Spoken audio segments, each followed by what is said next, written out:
আসসালামু আলাইকুম রহমতুল্লাহ। প্রিয় শিক্ষার্থীবৃন্দ, আমি আপনাদের সামনে একটা প্রশ্ন নিয়ে আসলাম। হাইড্রোলিক্স অধ্যায় তৃতীয়, অধ্যায়ের নাম হচ্ছে কি ডোবানো তলের মোট চাপ ও চাপ কেন্দ্র। তো এই প্রশ্নটাতে প্রশ্নতে লেখা আছে শুধু চাপ কেন্দ্র কত, কিন্তু আমি আহ, এটা মোট চাপটাও আমি নিজেই এটা বের করে দেখাবো আপনাদেরকে, যাতে একসাথে দুইটা হয়ে যায়, কারণ দুইটাই অধ্যায়ে গুরুত্বপূর্ণ বিষয়। আচ্ছা, তাহলে প্রশ্নটা আমরা পড়ি, দেখেন। উদাহরণ 4, হক পাবলিকেশনের দশম সংস্করণ বই থেকে আর কি।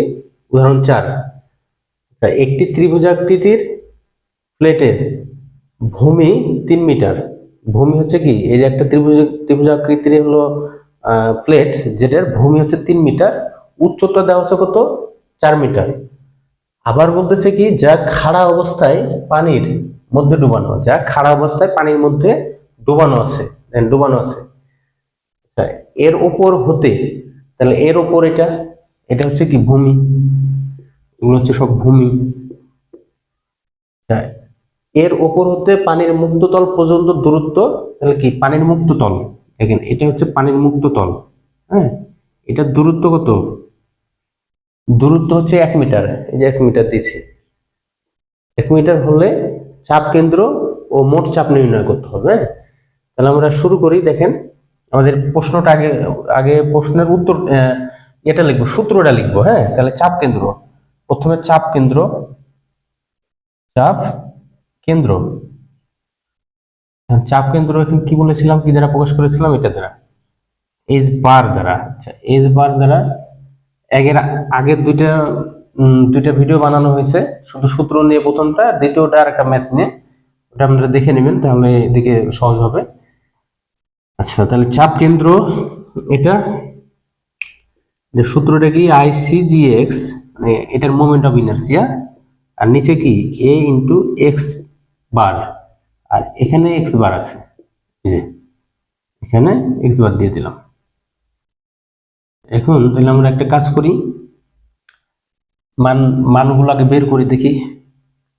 আইসিজিএক্স, আইসিজিএক্স এটা যেহেতু ত্রিভুজে কি বলেছিলাম, বি ইন্টু এইচ কিউব, দুবার কিউব বাই 36, এটা।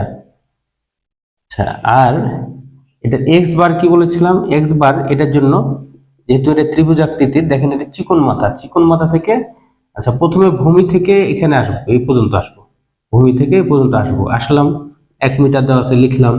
তারপরে আমরা এটার মিডিলে যাব, এখান থেকে আবার এই পর্যন্ত যাব, তাহলে আমাকে এই জায়গা থেকে এই পর্যন্ত যোগ করা লাগবে। হ্যাঁ, এই পর্যন্ত। তাহলে প্রথমে 1 মিটার আমরা যেহেতু দেওয়াই আছে, এটা লিখে ফেলেছি। মাথায় আসলাম, মাথা থেকে এখন আমি এটার মিডিলে যাওয়ার জন্য কি 1/3 নিতে হবে, 1/3 ইন্টু কি এইচ, এইচ এটার, এটা হচ্ছে গভীরতা, এটা বলেছিলাম বি। তাহলে মানটা বসাই, 1/3, এইচ এর মান কত, 4। হ্যাঁ, এটার মান হচ্ছে মিটারে দিয়ে দিলাম, ডাইরেক্ট বসিয়ে দিলাম। এটাকে যদি আমি সমাধান করি, এটা কত হতে পারে, 1/4/3, এটা এরকম 7/3 মিটার। আর কি প্রয়োজন এখানে, আর সেরকম নেই, তবে ক্ষেত্রফল আছে। ক্ষেত্রফল কি, ত্রিভুজের ক্ষেত্রফল। হ্যাঁ, ত্রিভুজের ক্ষেত্রফল হাফ ভূমিগণিত উচ্চতা, তো হাফ তো হাফই। আর বি, কি, বি হচ্ছিল এটা, বি হলো 3, আর উচ্চতা কত, উচ্চতা হলো 4, এটা। তাহলে এখন মান বসায়, দেখেন আইসিজিএক্স কত, আইসিজিএক্স হচ্ছে বি হলো 3, 4 হলো এইচ, 36,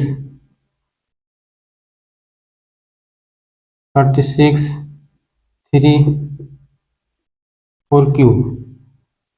এ হচ্ছে হাফ, ভূমি হচ্ছে 3, উচ্চতা এইচ 4, এটার সাথে হলো কি আছে, এটার সাথে এক্স বার আছে, এক্স বার হচ্ছে 7/3, হ্যাঁ 7/3, আচ্ছা প্লাস 7/3। এখন আমরা কি করব, মানটা বসাবো, মানটা নির্ণয় করব, দেখি কি আসে। 3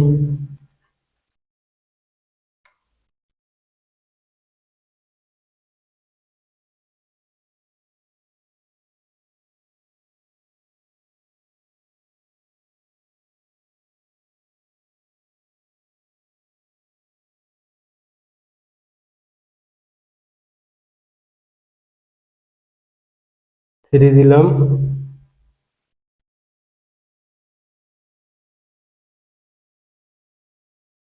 4, আচ্ছা 7, কত আসলো, 2.714 মিটার। এটা এটা হচ্ছে এটার উত্তর। এটা মিটারে আসবে, আমি আগে বলে দিয়েছি এর আগের প্রশ্নটাতে, যখন এটা করেছিলাম তখন দেখিয়ে দিয়েছি কিভাবে আসলো। দ্বিতীয় ক্ষেত্রে কি বলেছে, এটা আমি এক্সট্রা লিখেছি, এটা মোট চাপ, বইয়ে চাই নাই, তারপর আমি মোট চাপটা নিজেই বের করে দেখাচ্ছি। দেখেন মোট চাপ পিএন, আচ্ছা এটা কি বলেছিলাম, ওমেগা ওমেগা এ ইন্টু এক্স বার। কারণ এ ওমেগা সমান কি, ওমেগা সমান হচ্ছে এস জি ডাব্লিউ এটা, আর এ ইন্টু কি এক্স বার, শুধু মান বসাবো। এ ওমেগার মান কত, 1000 কেজি পার ঘন মিটার, প্রতিটা অধ্যায়ে আমি বলেছি। আচ্ছা এটা ওয়ান কি এস জি ডাব্লিউ ওয়ান মান, এটা শুধু ওয়ান। আর এটা হলো হাফ ক্ষেত্রফল, হাফ ভূমিগণিত উচ্চতা, ভূমি 3, উচ্চতা হলো 4। আর কি আছে, আর একটা আছে হলো এক্স বার, এক্স বার হচ্ছে 7/3। তাহলে এখন এটার মান নির্ণয় করি, দেখি কি আসে। 1000, 1, হাফ, 3, 4, 7/3, 1400, 1400 না, এটা 14,000 বোঝাচ্ছে আর কি। তাহলে এটা কি কেজিতে, কিভাবে আসলো এটা আমি আগে দেখিয়ে দিয়েছি। হ্যাঁ আপনারা এটার একক বসাবেন, হ্যাঁ কেজি পার ঘনমিটার। দেন এটা যদি লিখি, ওমেগা হচ্ছে কি ছিল, কেজি পার ঘনমিটার, ঘনমিটার। তারপরে কি ছিল, এটা তো কোনো একক নেই, আর এটা হলো ক্ষেত্রফল, ক্ষেত্রফল মিটার স্কোয়ার। আর এটা হলো উচ্চতা, দেখেন এই যে এখানে দেওয়া আছে সবগুলা উচ্চতা মিটার। তাহলে কি হলো, এটা তিনটে, এটা তিনটা বাদ, তাহলে শুধু থাকলো কেজি, এই জন্য আমি এখানে কেজি দিয়েছি। তো এটা হলো এটার সমাধান। সকলকে ধন্যবাদ সাথে থাকার জন্য। আসসালামু আলাইকুম রহমতুল্লাহ।